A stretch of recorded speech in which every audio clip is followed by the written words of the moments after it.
Bom dia com propósito. Porções diárias de sabedoria que vão transformar sua vida.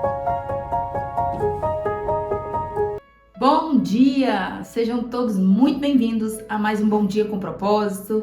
É um prazer e uma alegria estar aqui com você mais uma vez, entregando para você, compartilhando com você pílulas diárias de sabedoria. Se você não me conhece, eu me chamo Ellen Silva e estou com você aqui todos os dias de segunda a sexta, às 6h01 da manhã. Cada semana a gente aborda um assunto, né? Cada dia um tema específico dentro desse assunto. E essa semana em específico nós estamos falando sobre ciclos da vida.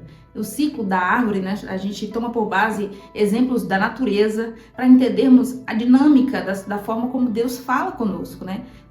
Nós estamos aprendendo a respeitar os ciclos, cada ciclo, iniciar, vivenciar da melhor maneira esse ciclo e saber o momento certo de encerrar esse ciclo. E para entendermos bem isso, nós estamos entendendo os ciclos naturais, né? Como o ciclo da plantação de uma árvore, desde a semente, do solo, a preparação do solo, de uma semente, que foi o que nós falamos ontem, solo e semente.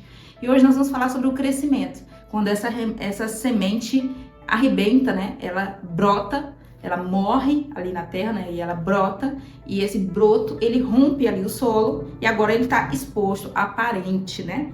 Nós vamos tomar por base a mensagem de hoje no livro, na carta aos Coríntios, 1 Coríntios 3. 1 aos Coríntios, capítulo 3. Nós vamos ler apenas um versículo para nós entendermos essa questão de que crescimento é esse? Que crescimento é esse que só Deus pode dar?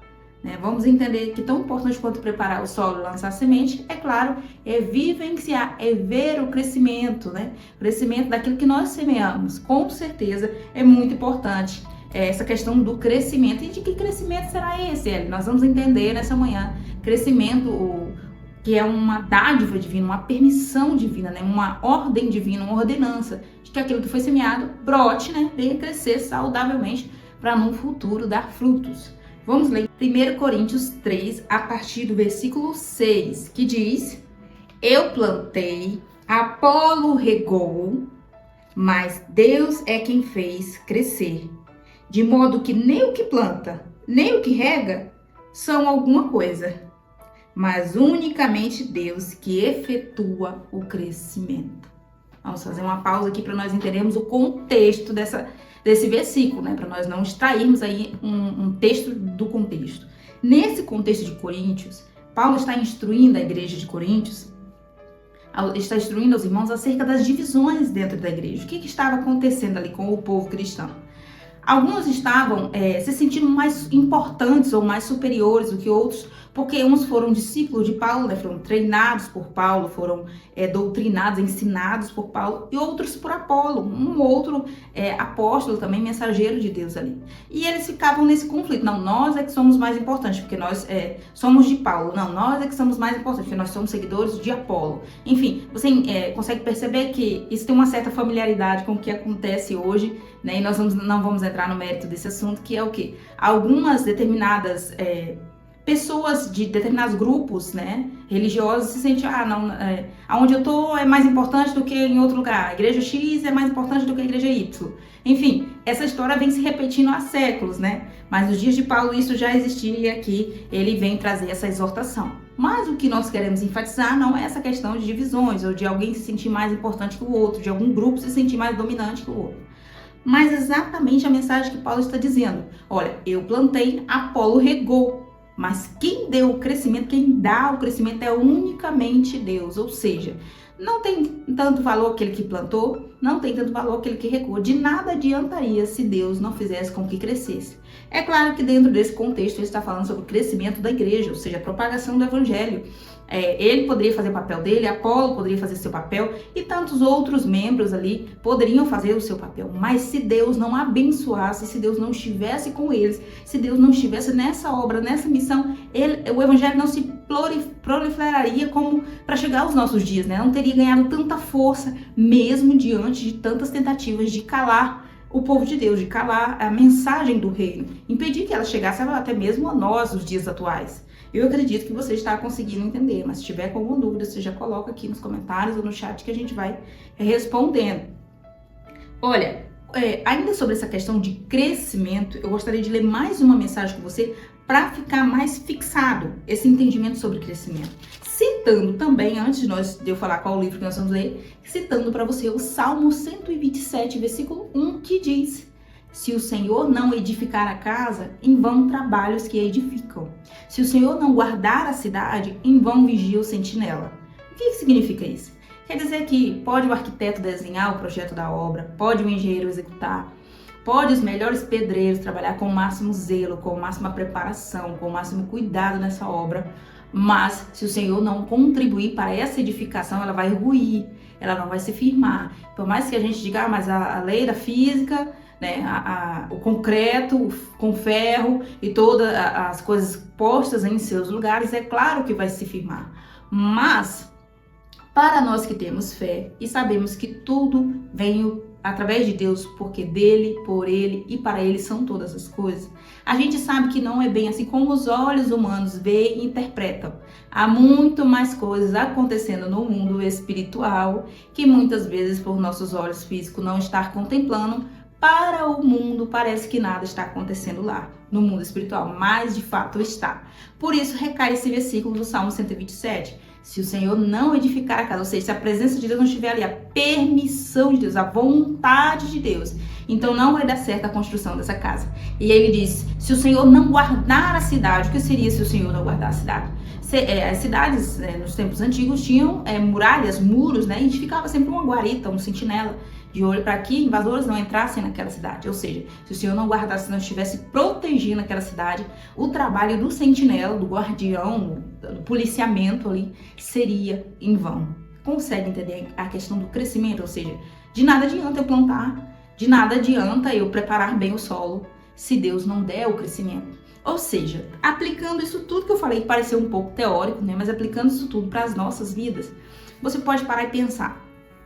Quer dizer, então, que se eu plantar amor no meu casamento, se eu plantar gentileza nos meus relacionamentos, se eu plantar servidão, né, que é servir o próximo, dar sem esperar nada em troca, se eu plantar todos esses frutos do Espírito, essas coisas boas, essas sementes espirituais, né, que é a compaixão, a misericórdia, mas se o Senhor não estiver ali dando o crescimento para que esses meus, não sacrifícios e não esforços, né? Mas essas sementes que eu vou plantando ao longo do caminho, ao longo da vida, se o Senhor não abençoar que isso cresça de uma certa forma, traga retorno para mim, então não trará. Exatamente. Lei da semeadura se aplica porque Deus autoriza, Deus permite que ela aconteça. É o plantar e colher os frutos daquilo que se plantou. Conseguiu entender? Então vamos ler mais um texto aqui para melhor contextualizar. Você vai abrir no livro de Jonas. O livro de Jonas é um dos últimos livros do Antigo Testamento. Então é melhor você abrir no Novo, abrir em Mateus e pegar voltando, porque ele tem poucas folhas e às vezes é difícil de encontrar. O livro de Jonas 4 fala de uma discussão, né? Uma breve discussão entre Jonas e Deus. Como assim, Ellen? Uma discussão? Exatamente. Jonas era tão imaturo, na verdade a gente já ouviu falar tanto desse profeta. O profeta fugiu, né, ficou covarde, não entregou a mensagem de Deus e foi parar no ventre de uma baleia. Já ouviu essa história mais ou menos assim? Mas na verdade Jonas não era um covarde, na verdade ele era um homem imaturo. O que ele não queria não era medo de chegar em Nínive e entregar a mensagem e o povo matar ele. Ele não estava com medo da morte, não era uma covardia nesse sentido. O que ele estava era com receio de entregar a mensagem de Deus de arrependimento para aquela nação, para aquele povo, e aquele povo se arrepender, sabendo Jonas quem era aquele povo, que era um povo pervertido, um povo perverso, um povo sanguinário, que matava as pessoas, torturavam crianças, mulheres, enfim. Jonas, sabendo de tudo isso, ele não queria que a misericórdia de Deus viesse sobre aquele povo. Ele queria que viesse caos, fogo, juízo divino sobre eles. Conseguiu entender? E aqui no capítulo 4, já encerrando o livro, né, de Jonas, começa uma discussão, uma conversa entre Deus e Jonas, que Jonas fica questionando a Deus, como assim, Senhor? Eu tive todo o trabalho de vir aqui, esse povo se arrepende, o Senhor vai lá com seu coração bom, com sua paciência, sua misericórdia, e tem misericórdia desse povo. Ou seja, começa ali um diálogo que vale a pena você ler versículo por versículo e ficar por dentro dessa história maravilhosa. Mas eu quero enfatizar com você apenas um versículo, tá bom? Jonas 4, você vai ler comigo. Versículo 6, que diz: Então o Senhor Deus fez crescer uma planta sobre Jonas para dar sombra à sua cabeça e livrá-lo do calor, o que deu grande alegria a Jonas. Mas na madrugada do dia seguinte, Deus mandou uma lagarta atacar a planta e ela secou-se.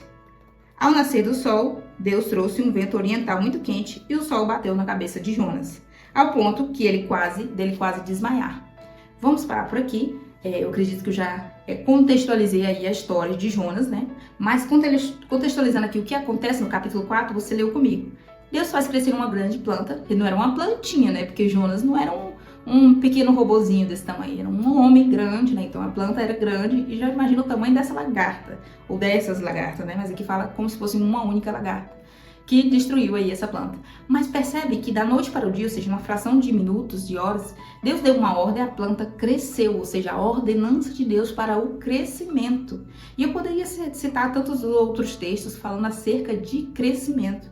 Mas essa história de Jonas aqui vem falar que à medida que Deus fez crescer, trouxe prazer, trouxe alegria para Jonas. Mas depois Deus veio e retirou essa planta, não de maldade, não para fazer mal, porque o sol desidratasse Jonas, mas a fim de ensinar ele uma lição, a fim de ensinar a Jonas a lição. Então você vindo mais para baixo, lendo outros versículos e entendendo o desfecho dessa história, Jonas se irrita porque Deus permite o sol vir sobre ele e Deus pergunta para ele: por que você está irritado só por causa de uma planta, só porque eu extingui aí essa planta?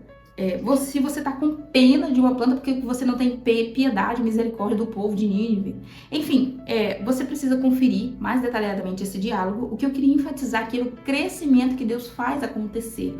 Assim na nossa vida, para qualquer coisa, em algumas áreas, em algumas situações, Deus apenas como um sinal, apenas um toque, né? Na verdade, apenas uma palavra, ele faz com que tudo aconteça na nossa vida, assim, numa determinada área. Eu já vivenciei essa experiência e foi maravilhosa mesmo. Que é de que da noite para o dia você recebe uma notícia e sua vida vira assim do avesso, mas não no sentido ruim.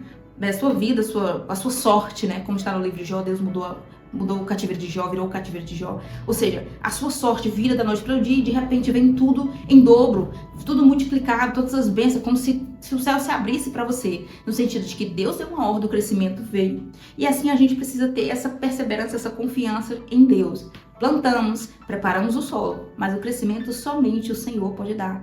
Não tem como eu acreditar na minha própria força e pensar, não, é o meu esforço, é o meu sacrifício. Né? A menos que sejamos como pessoas que não têm fé em Deus, que eu sei que se você está aqui porque você acredita, que você tem fé nas convicções no seu coração, de que eu estou fazendo a minha parte, certo? Vamos dizer, colocar um exemplo, eu estou estudando, eu estou me esforçando, eu estou me empenhando, estou fazendo a minha parte, estou me capacitando, mas eu sei que a porta que eu preciso que seja aberta é Deus quem vai abrir, não é só o meu conhecimento, não é a minha própria força, não é a semente que eu estou plantando, mas o poder de Deus que faz crescer.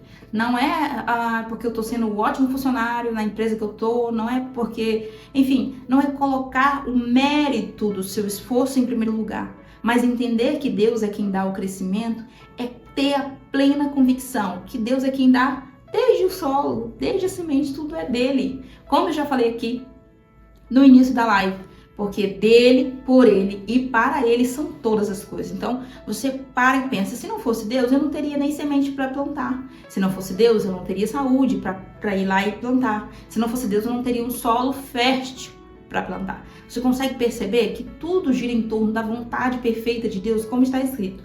Todas as coisas cooperam, contribuem para o bem daqueles que amam a Deus e são chamados segundo o seu propósito, segundo os seus decretos. Ou seja, Deus ele está sempre interligando situações da nossa vida que a gente pode até pensar às vezes, mas isso aqui é uma coisa boba, Deus não vai se importar com esse detalhe. Deus é um Deus de detalhe e ele se importa sim. Então, quando a nossa semente rompe a terra, o nosso broto surge, seja um sinal, né, de algo que a gente plantou. Poxa, eu plantei lá atrás na vida de alguém fazendo um favor, estendendo a mão. Eu plantei lá atrás, anos atrás, na vida de um familiar meu, acolhendo, perdoando. Isso, de uma certa forma, foi uma semente que eu coloquei lá naquele solo, um tempo atrás. E agora que eu estou precisando, aquela pessoa veio e brotou. Agora essa semente brotou, veio e me trouxe retorno, né? E agora eu vejo o quanto vale a pena plantar boas sementes. Mas esse crescimento veio, me alcançou, esse broto surgiu e rompeu a terra, porque o Senhor permitiu. Então, Em resumo, tudo que nós estamos falando até agora é uma questão de fé. É uma questão de plena convicção. Eu faço o meu papel, eu vou diante do sol, eu preparo o solo, eu ponho a semente, ou seja, eu faço um esforço, como nós tratamos ontem esse assunto. Mas quem dá o crescimento é o Pai que está no céu.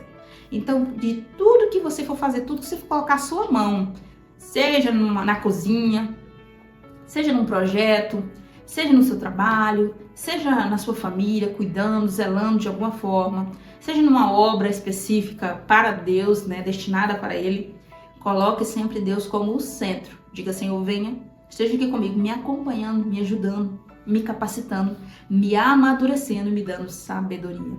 Reconhecer a nossa pequenez diante de Deus, nos colocarmos de coração aberto, reconhecendo que, embora sejamos apenas semeadores, apenas ceifeiros, se o Pai não der o crescimento, vai dar errado a nossa lavoura, vai de mal a pior, as sementes não vão brotar, o solo vai secar, não vai ter aí chuva para aguar a terra, enfim, vai ser um caos se o Senhor não estiver lá. Se o Senhor não edificar a casa, em vão trabalhos que edifica. Se o Senhor não guardar a cidade, em vão vigia o sentinela. Então, se você está fazendo um projeto, pensando em tomar uma decisão, pensando em fazer uma mudança, pensando em criar algo novo, pare e pense, Deus está nesse negócio, porque se Ele estiver, eu estou tranquilo. Eu vou plantar e Ele vai dar o crescimento. Que lindo, né, essa palavra dessa manhã? Vamos orar todos os dias, depois da nossa live. A gente está sempre fazendo oração, então convido você a colocar seu pedido de oração aqui no chat ou nos comentários, para nós estarmos orando por você. Se você não é inscrito no canal, eu te convido a se inscrever e a curtir esse vídeo. Encaminha o link dessa live para alguém que está precisando ouvir uma palavra de conforto da parte de Deus, tá bom? Vamos orar então. Senhor, nosso Deus e Pai, no nome de Jesus, o teu Filho, nós entramos em oração nesse momento, louvando o Senhor porque o Senhor é perfeito em tudo que faz. Estamos confiantes com toda a nossa fé no Senhor, que aquele que começou a boa obra em nós é fiel para cumprir. Sabemos, Senhor, que nós somos uma obra em construção e todos os dias o Pai está trabalhando em algo na nossa vida. Estamos aqui de coração aberto, Senhor, colocando a nossa vida diante das Tuas mãos. Eu oro por todos quanto me ouvem em qualquer lugar que essa pessoa esteja nesse momento. Eu oro pedindo ao Senhor livramentos, que o Senhor guarde essa pessoa nesse dia, que o Senhor lhe dê uma semana incrível, abençoada, que o Senhor lhe dê um dia abençoado, que o Senhor livre essa pessoa de todo mal. Meu Deus, que o Senhor dê sabedoria para essa pessoa plantar boas sementes, que o Senhor abençoe o cultivo, o crescimento de tudo que essa pessoa tem semeado na vida das pessoas, na sua casa, no seu lar, nos seus negócios, nos seus estudos, nos seus planos, nos seus sonhos, nos seus projetos, em tudo, Senhor, que o Senhor venha dar um bom crescimento e a saúde para que em breve essa pessoa possa colher os frutos das sementes que tem plantado. Em nome de Jesus, eu oro por todos os pedidos de oração, pedindo uma resposta de Deus para essa pessoa que precisa de uma cura, de um milagre, de uma porta aberta, de uma resposta de Deus. Eu oro para que o Senhor atenta para a necessidade particular de cada um, guardando e respondendo cada um em nome de Jesus nessa manhã que eu te peço, Senhor. E te dou graça, desde agora e para todo sempre. Amém. Você que ficou até aqui, Deus abençoe sua vida de uma forma especial. Parabéns, porque você tem se esforçado para ouvir mais de Deus e estar mais em conexão com Ele. Que a sua vida seja abençoada de uma forma especial. Um beijo e até amanhã, às 6h01 da manhã.